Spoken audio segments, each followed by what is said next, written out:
ये कबाब बहुत मज़ेदार बनते हैं, आप इनको ज़रूर ट्राई कीजिएगा। बारबेक्यू फ्लेवर के साथ इन कबाबों का बहुत ही मज़ा आता है।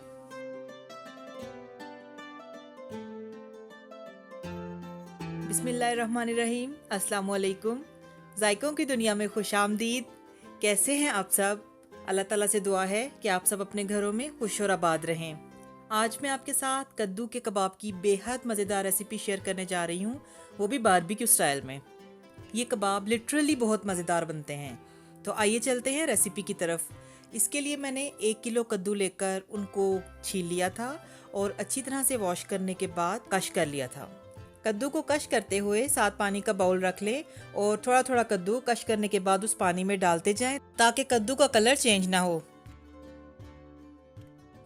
अब यहाँ पर मैंने सारे कद्दू को कश कर लिया है। तो आइए अब कुकिंग स्टार्ट करते हैं। पैन में कद्दू को डालकर फ्लेम ऑन कर देंगे क्योंकि हमें इसका पानी मुकम्मल तौर पर ड्राई करना है। इसके साथ ही एक मीडियम साइज का प्याज काट कर उसको शामिल कर देंगे।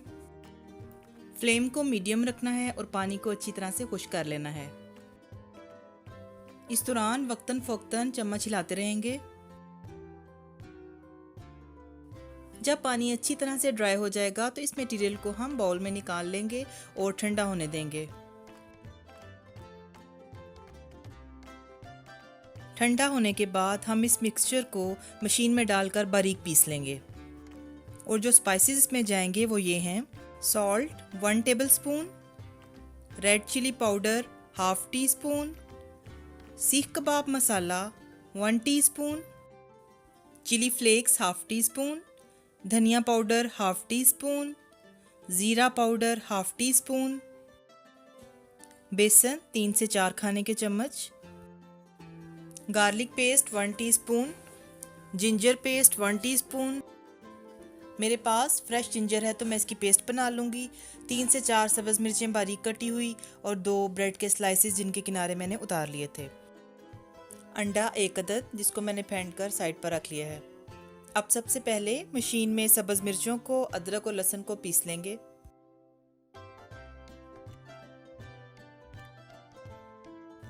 यहाँ मैंने सब्ज़ मिर्चों और अदरक को पीस लिया है। अब इसमें कद्दू और प्याज को, जिसका पानी हमने खुश्क किया था, वो भी डालकर बारीक पीस लेंगे। ये देखिए कद्दू भी कितना अच्छे से पीस गया है। इसी तरह से बाकी कद्दू को भी पीस लेते हैं।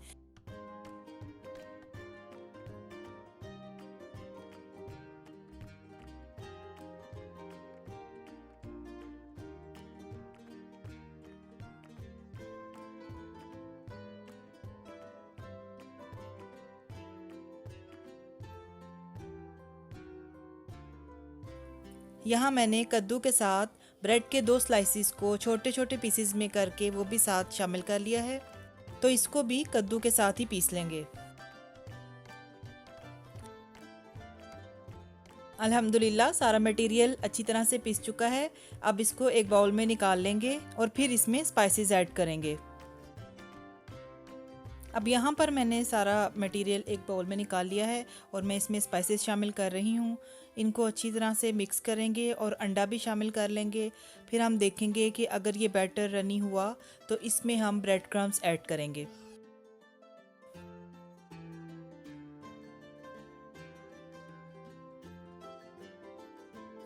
स्पाइसेस और अंडे को मिक्स करने के बाद इसमें मैंने 2 से 3 खाने के चम्मच कॉर्नफ्लोर ऐड किया है और धनिया और 3 खाने के चम्मच ब्रेड क्रम्स शामिल करके इसको मैंने 2 घंटे के लिए फ्रिज में ठंडा होने के लिए रख दिया था। ब्रेड क्रम्स एक्स्ट्रा मॉइस्चर को एब्जॉर्ब कर लेते हैं, इसलिए अगर आपको भी ज़रूरत लगे तो आप वो ऐड कर सकते हैं।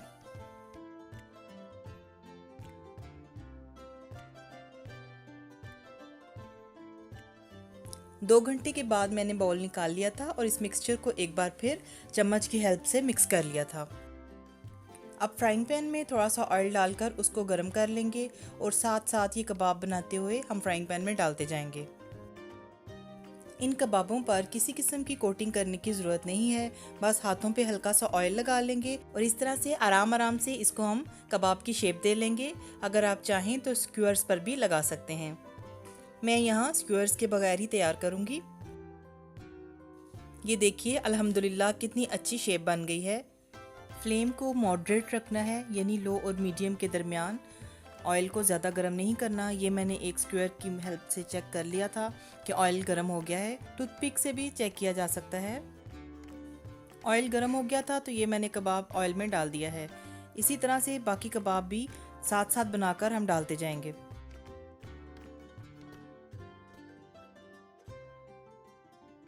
इन कबाबों को हमने जस्ट गोल्डन करना है, डार्क ब्राउन नहीं करना। जब कबाब एक तरफ से गोल्डन हो जाएंगे तो हम इनकी साइड चेंज कर लेंगे। मैं सारे कबाब फ्राई करने के बाद आपको दिखाती हूँ। अल्हम्दुलिल्लाह सारे कबाब बहुत अच्छे से गोल्डन हो गए हैं और इनका बहुत प्यारा कलर आया है। अब हम इसको स्मोक देंगे। मैंने कोयला बर्न होने के लिए रख दिया था, तो अब इसके ऊपर फॉयल रखकर तो उसके ऊपर हम कोयला रख देंगे। कोयले के ऊपर 3-4 ड्रॉप्स ऑयल के डालकर हम इसको 2 मिनट के लिए कवर कर देंगे। ये कबाब बहुत मज़ेदार बनते हैं, आप इनको ज़रूर ट्राई कीजिएगा। बारबेक्यू फ्लेवर के साथ इन कबाबों का बहुत ही मज़ा आता है। और कमेंट करके मुझे ज़रूर बताइएगा कि आपको ये रेसिपी कैसी लगी। मुझे आपकी फ़ीडबैक का इंतज़ार रहेगा। अगर आपको मेरी ये वीडियो अच्छी लगे तो मेरे इस चैनल को सब्सक्राइब कीजिएगा, लाइक कीजिएगा और शेयर कीजिएगा और बेल आइकॉन पर क्लिक कीजिएगा ताकि जब भी मेरी कोई नई वीडियो आए आपको उसका नोटिफिकेशन फ़ौरन मिल जाए। इसके साथ ही इजाज़त दीजिए। अल्लाह ताला आप सबको भी और हमें भी ईमान, सेहत और सुकून की बेहतरीन हालत में रखे और दुनिया और आखिरत में इज़्ज़त अता फरमाए। आमीन। अपना बहुत ख्याल रखिएगा, हमें भी दुआओं में याद रखिएगा। मिलते हैं एक नई रेसिपी के साथ। अल्लाह हाफिज़।